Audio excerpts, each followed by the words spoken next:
নমস্কার, আমি রিয়া। সবাইকে গোবেল বাংলা কিচেনে স্বাগতম জানাই। আজকে আমি বানাতে চলেছি বিয়েবাড়ি স্টাইলে চানা পনির। সবাই ভিডিওটা দেখতে থাকুন। ভিডিওটা ভালো লেগে থাকলে চ্যানেলটি অবশ্যই সাবস্ক্রাইব করে দিন। আমি এখানে 250 গ্রাম কাবলি ছোলা নিয়ে নিয়েছি। কাবলি ছোলাটা আমি 8 ঘন্টা মতো ভিজিয়ে রেখেছিলাম। আপনারা চাইলে সারা রাতও ভিজিয়ে রাখতে পারেন।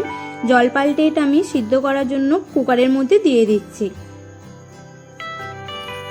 পরিমাণ মতো জল দিয়ে দিচ্ছি। এখানে আমি 2 গ্লাস মতো জল দিয়েছি। 1 চামচ লবণ দিয়ে দিচ্ছি। দিয়ে এখানে আমি ঢাকনাটা বন্ধ করে দিচ্ছি।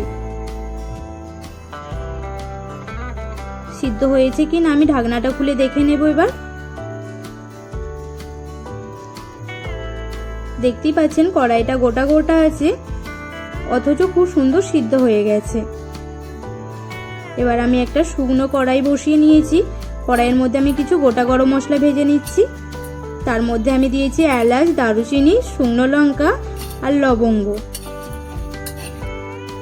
এর সাথে আমি কিছুটা কাজু বাদামও দিয়ে ভেজে নেব। হালকা নেড়ে চেড়ে এটা তুলে নিচ্ছি একটা বাটির মধ্যে।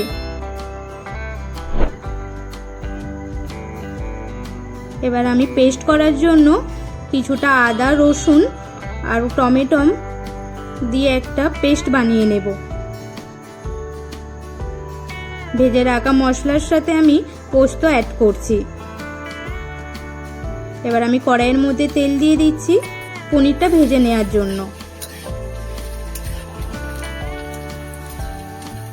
পনিরটা হালকা করে ভেজে তুলে নেব।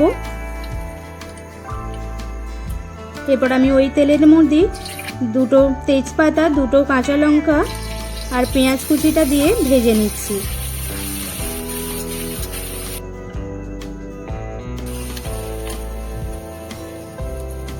লাল লাল করে ভেজে নিচ্ছি আমি। তারপর দিয়ে দিচ্ছি টমেটো, আদা, রসুনের পেস্টটা। সবকিছু খুব ভালোভাবে ভেজে নেব। এরপর আমি পরিমাণ মতো হলুদ গুঁড়ো দিয়ে দিচ্ছি, পরিমাণ মতো লঙ্কা গুঁড়ো দিয়ে দিচ্ছি। দিয়ে আমি এটা কষতে থাকবো।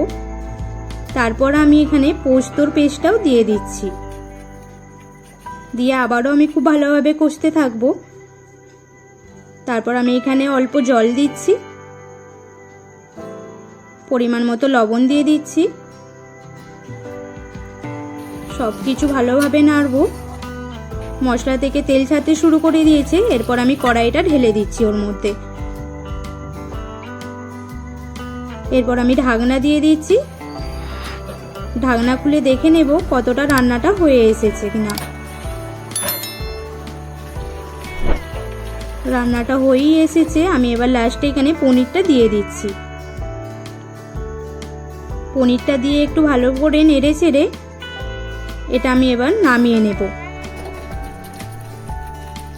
দেখতেই পাচ্ছেন এটার কালারটা কি সুন্দর এসেছে। আপনারা এটা রুটি, লুচি বা নানের সাথে এর স্বাদ উপভোগ করতে পারেন। আপনারাও এই একই রকমভাবে করে দেখবেন। কারটা কেমন হচ্ছে অবশ্যই কমেন্ট করে জানাবেন। ভিডিওটা ভালো লেগে থাকলে লাইক, কমেন্ট আর শেয়ার করতে ভুলবেন না।